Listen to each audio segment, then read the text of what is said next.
Գյուրջան Կասկադ, հասանելի բնակարաններ 65 ամիս մարման ժամկետով։ Հարգելի գործընկերներ, ես հիմնազայն տալիս եմ կառավարության ներկայացուցին,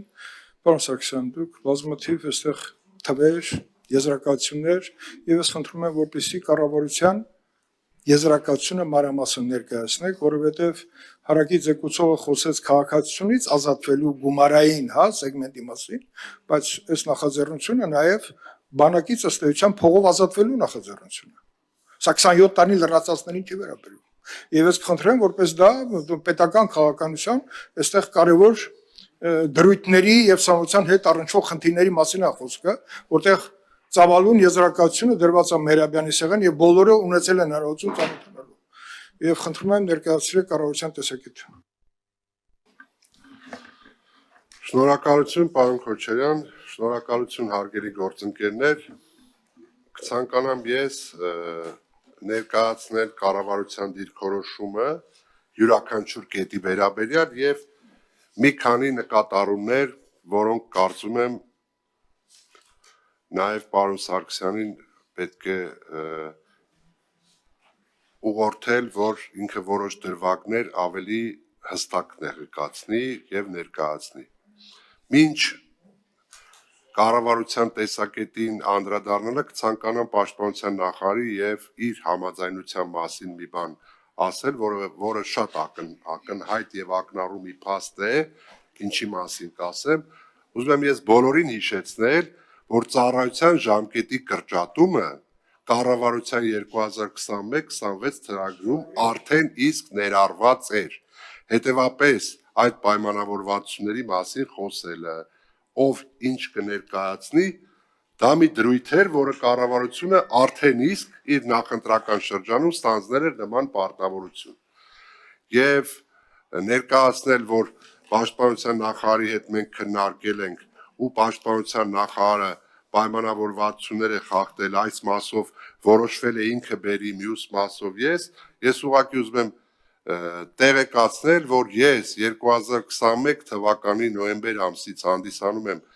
գործող պաշտպանության նախարարի տեղակալը եւ որևէ խախտում պայմանավորվածությունների մեր աշխատանքային հարաբերություններում, պարոն Սարգսյան, ես չեմ տեսել եւ կարծում եմ, որ նման կերպով ներկայացնելը ինչ որ չափով նաեւ ցանկալի չէ։ Հաջորդ ինչ վերաբերում է մեր կետերին։ Նախ դուք ներկայացրեցիք, որ մի սահիկաշար, որտեղ նշված էր ձեր զորակոչի թվերի նվազումը,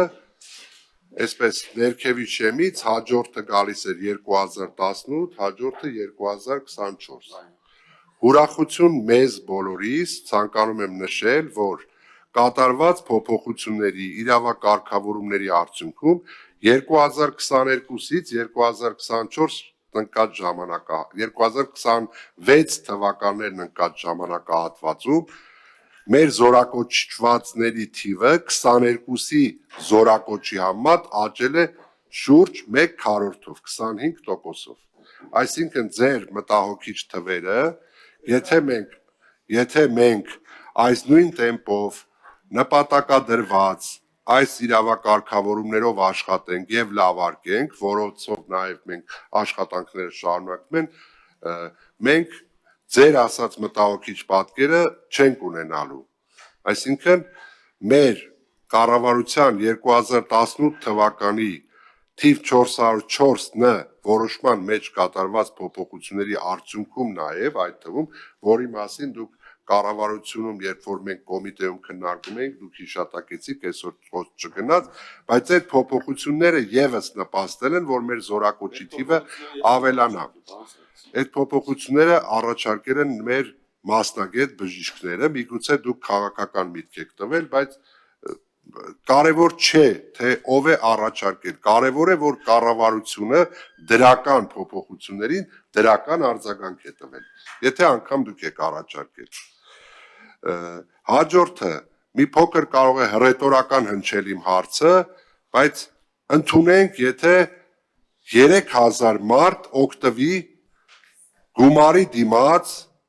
բանակից ազատվելու հնարավորությունից։ Սա ձեր ասած զորակոչի ավելանալու խնդիրը չի լուծի։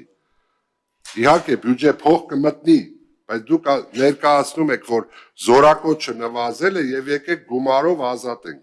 Սա կլուծի ձեր ասած բյուջե գումար մուտք գործելու խնդիրը, կլուծի նաեւ ինչ որ չափով, եթե արկա են ձեր նշած կոռուպցիոն ռիսկերը, ինչ որ չափով կնվազեցնի այդ ռիսկերը, բայց այդ խնդիրը, որ ձեր նախագծի հիմքում ամենից ցցուն կերպով ներկայացվում է, որ զորակոչիկների թիվը այսպես գահավիժում է դեպի ներքև չի ավելանում, ապա եթե փողով ազատենք կավելանա,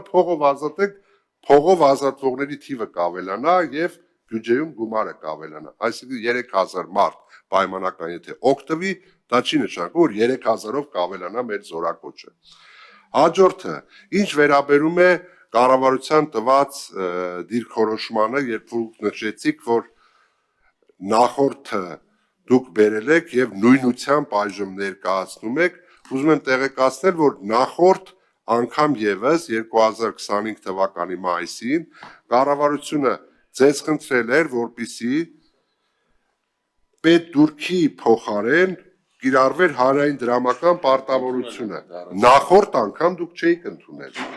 Պաշտպանության նախարարի ելույթում ասում որ սակցել եք համաձայնությունը։ Սակայն դա փաստացի չի իրացվել, ես դա նկատի ունեմ եւ այս անգամ մեր քննարկումներում դուք համաձայնության եկաք այդ հարցով։ Ես ուզում եմ տեղեկացնել, որ 25 թվականի մայիս եւ 26 թվականի ապրիլ այս ժամանակահատվածում տեղի են ունեցել փոփոխություններ, այդ թվում օրենսդրական, 24 ամիս ծառայության ժամկետը սահմանվել է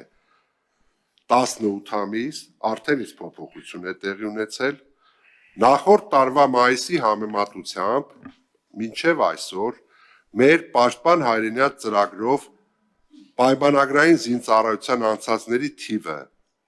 հատել է 5300-ը, ինչը դրական ցուցանիշ է, եւ մենք ունենք բացարձակապես դրական շարժընթաց այս առումով,